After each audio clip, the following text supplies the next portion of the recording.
आज की कहानी माया की पहचान। छोटे से कब्जे के पुराने इलाके में जहाँ हवाओं में भी वक्त थामा हुआ लगता था, एक छोटी सी गली के आखिर में माया का घर था। दिन ढलने के बाद जैसे ही अंधेरा छाने लगता, उस गली में एक अजीब सा सन्नाटा फैल जाता। माया को इस इलाके के लोग अच्छी तरह जानते थे, लेकिन उसे किसी ने भी कभी समझने की कोशिश नहीं की। सब उसे सिर्फ एक वेश्या के रूप से ही जानते थे, जिसकी ज़िंदगी का कोई महत्व नहीं था। माया की उम्र अब 40 के करीब थी, लेकिन उसके चेहरे पर समय की मार साफ दिखती थी। उसके चेहरे की झुर्रियाँ और बुझी हुई आंखें उसकी बीती हुई ज़िंदगी की कहानी बयान करती थी, मगर इन सब के पीछे छिपी थी एक सच्चाई, एक पहचान जिसे माया ने खुद से भी छिपा रखा था। उसकी ज़िंदगी में 3 पुरुष आए और उन तीनों के साथ उसके संबंधों ने उसकी ज़िंदगी को पूरी तरह बदल दिया। ये कहानी उन्हीं 3 पुरुषों और माया के सफ़र की है। अर्जुन एक सफल व्यापारी था। उसके पास सब कुछ था, पैसा, इज्जत, परिवार। मगर कुछ ही सालों में उसकी ज़िंदगी बदल गई। व्यापार में घाटा, धोखाधड़ी और फिर आर्थिक तंगी ने उसे तोड़ कर रख दिया। जिन दोस्तों पर उसने भरोसा था, वे सब मुसीबत के वक्त उसे छोड़कर चले गए। अर्जुन के लिए अब ज़िंदगी का कोई मकसद नहीं बचा था। एक रात जब वह शराब के नशे में डूबा था, वह माया की गली में आ पहुंचा। उस समय वह इतना बेबस था कि उसे कुछ भी समझ में नहीं आ रहा था। वो वही गली में एक कोने में बैठा था। उसकी आंखों में निराशा और हताशा के आंसू थे। माया, जो अपने घर की खिड़की से बाहर देख रही थी, ने अर्जुन को देखा। वो समझ गई कि ये आदमी किस कदर टूटा हुआ है। उसके दिल में एक अजीब सा खिंचाव महसूस हुआ। उसने सोचा कि अगर वो इस आदमी की मदद नहीं करेगी तो शायद कोई और भी नहीं करेगा। माया ने धीरे से दरवाज़ा खोला और अर्जुन के पास गई।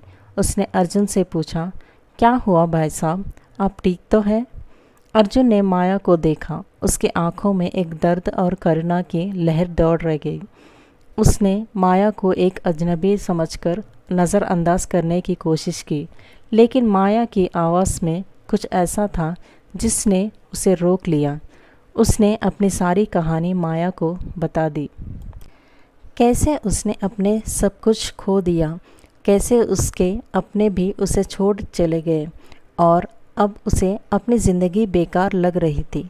माया ने उसकी बातों को ध्यान से सुना और फिर एक गहरी सांस लेते हुए कहा, ज़िंदगी हमें कई बार ऐसा मोड़ दिखाती है जहाँ से हमें लौटने का कोई रास्ता नहीं दिखता, लेकिन यही वो समय होता है जब हमें खुद को फिर से खड़ा करना होता है। आपकी परेशानियाँ आपकी ताकत बन सकती है अगर आप उन्हें सही तरीके से संभालें। अर्जुन ने माया के शब्दों को ध्यान से सुना। माया की आवाज़ में एक ऐसा विश्वास था जो उसने लंबे समय से किसी ने नहीं देखा।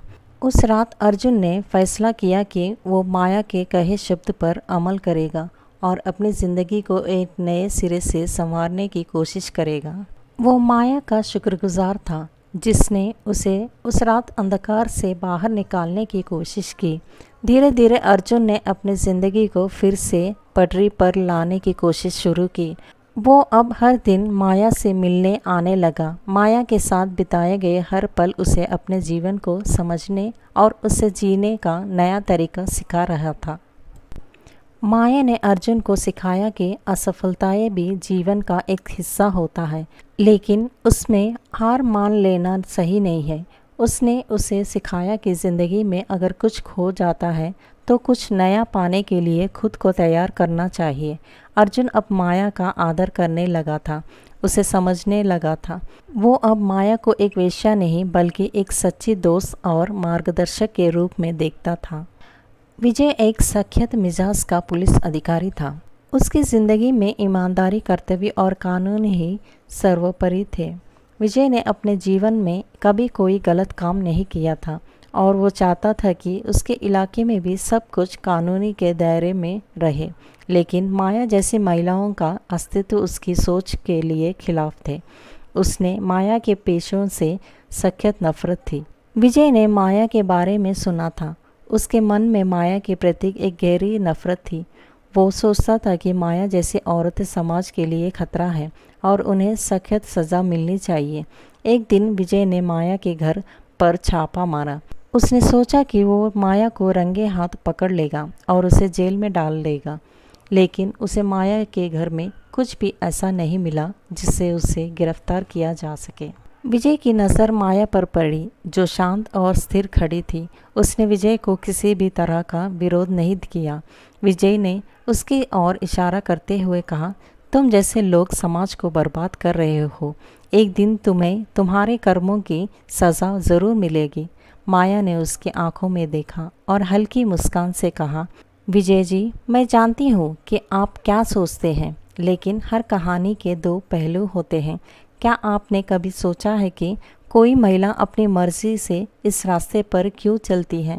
विजय ने उसकी बात को नज़रअंदाज करते हुए कहा, तुम जैसे लोग बहाने बनाने में माहिर होते हो।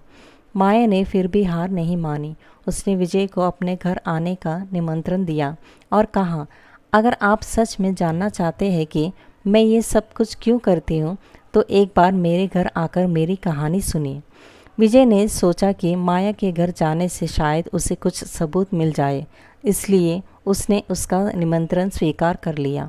वो माया के घर पहुंचा और देखा कि माया ने उसे एक साफ सुथरी जगह पर बैठाया, जहां हर चीज़ व्यवस्थित थी। वहां किसी भी तरह की अव्यवस्थित या गलत काम का कोई निशान नहीं था। माया ने उसे चाय पेश की और फिर उसकी नज़रों में देखते हुए अपनी कहानी शुरू की। उसने बताया कि कैसे वो एक गरीब परिवार से ताल्लुक़ रखती थी, कैसे उसने अपने परिवार की मदद के लिए छोटे मोटे काम किए, लेकिन समाज की कठोरता और गरीबी के कारण उसे इस रास्ते पर आना पड़ा। विजय ने माया की कहानी सुनी, लेकिन उसके मन में अभी भी एक कठोरता थी। माया ने उसकी आंखों में देखा और कहा, मैं जानती हूँ कि आप मुझे तुच्छ समझते हैं, लेकिन मेरी मजबूरी ने मुझे इस राह पर चलने के लिए मजबूर किया। मैं यहाँ सब अपनी खुशी के लिए नहीं करती हूँ। विजय का मन विचलित होने लगा। उसने पहली बार महसूस किया कि उसके माया जैसी महिलाओं के प्रति हमेशा कठोर और गलत दृष्टिकोण अपनाया है। उसे समझ में आया कि माया भी समाज की ही एक शिकार है, जो अपनी मजबूरियों के कारण इस पेशों में आई थी। विजय ने अपने विचारों में बदलाव लाने का फैसला किया। उसने माया से माफ़ी मांगी और उसे मदद करने की पेशकश की। माया ने उसकी माफ़ी को स्वीकार किया, लेकिन उसने कहा, मुझे आपकी सहानुभूति की ज़रूरत नहीं है विजय जी।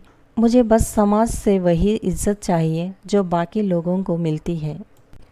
विजय ने उसकी बात को समझा और उसने माया को समाज में एक नई पहचान दिलाने का संकल्प लिया।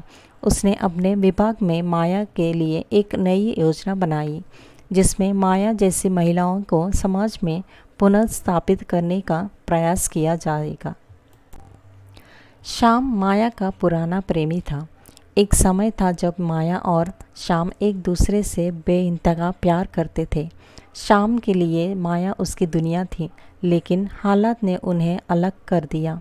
श्याम को जब एक बेहतर नौकरी का प्रस्ताव मिला तो उसने माया को बिना बताए छोड़ दिया और उस नौकरी के लिए चला गया।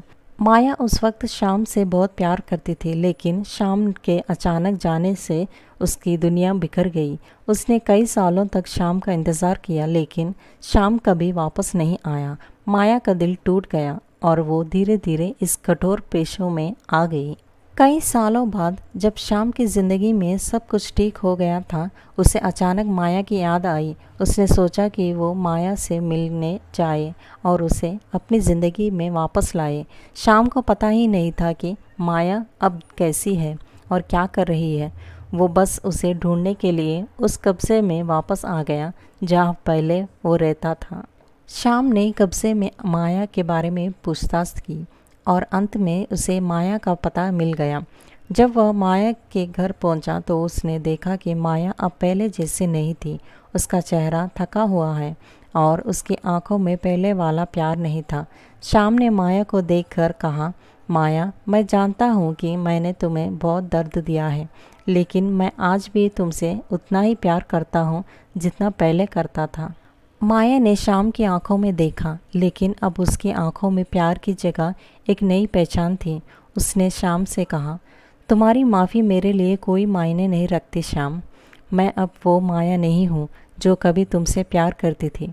मैंने ज़िंदगी में बहुत कुछ सहा है और अब मैं अपनी ज़िंदगी में अपनी पहचान ढूंढ चुकी हूँ। श्याम ने महसूस किया कि माया अब उसके कहीं ज़्यादा मजबूत और स्वतंत्र हो चुकी है। वो जानता था कि माया अब उसकी नहीं बल्कि खुद की बन चुकी है।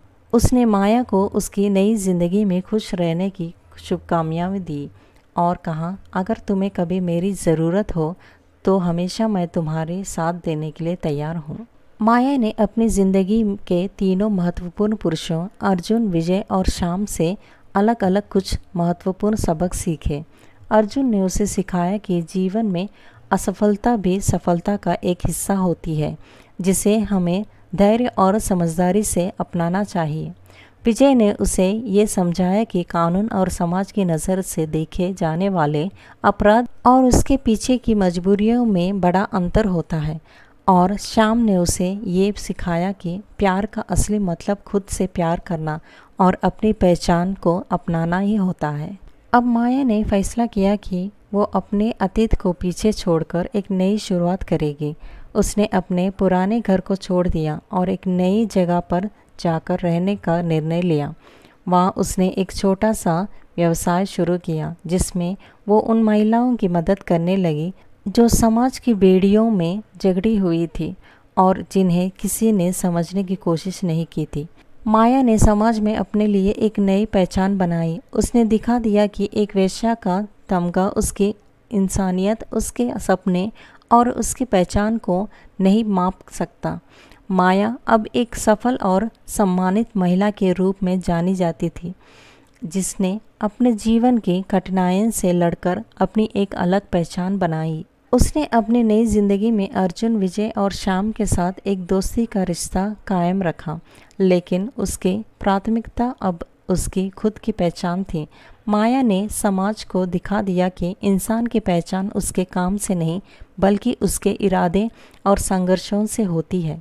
अब माया उस कब्जे में एक प्रेरणा का स्रोत बन गई थी, जो समाज के कमज़ोर और वंचित लोगों को ये सिखाती थी कि ज़िंदगी में कभी हार मत मानो, क्योंकि हर मुश्किल में एक नई उम्मीद छिपी होती है। यही इस कहानी का अंत है।